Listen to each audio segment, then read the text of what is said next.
Well, there were several pharmacological considerations that were reviewed during the panel discussions.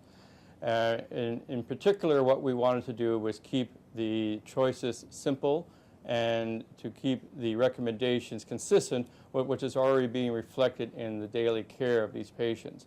And at the same time, allowing individual physicians to be empowered to take selective cases that present to them and to use the newer agents because of the risk-benefit ratios and the risk benefits that we will see long term. We realize that the risk-benefit ratio between the two drugs is virtually parallel, and then actually ticagrelor downstream in the 30-90-day level actually shows a benefit. But what is true in the Atlantic region right now is that we're just now at the cusp of getting the use of the consistent and appropriate use of any antiplatelet agent, which right now is clopidogrel, across the board to the patients that present to us either in the emergency department or to primary and general medicine physicians.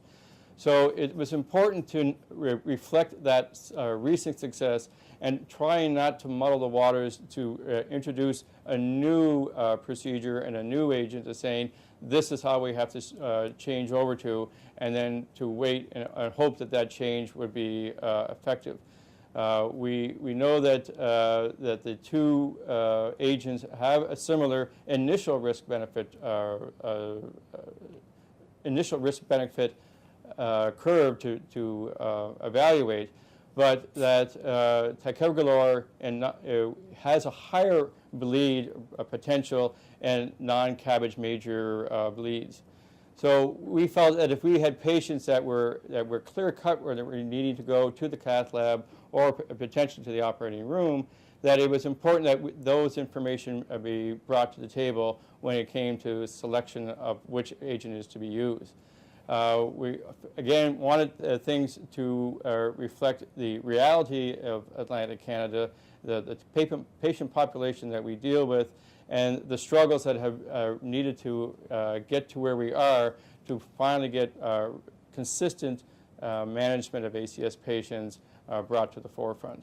So with those recommendations, we were quite happy with moving forward in the way we did.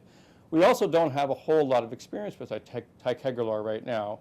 So to be telling physicians across the region that we're moving to this new agent, despite the fact that we have really limited exposure to it, we felt could be one that would just destroy success that's already been made.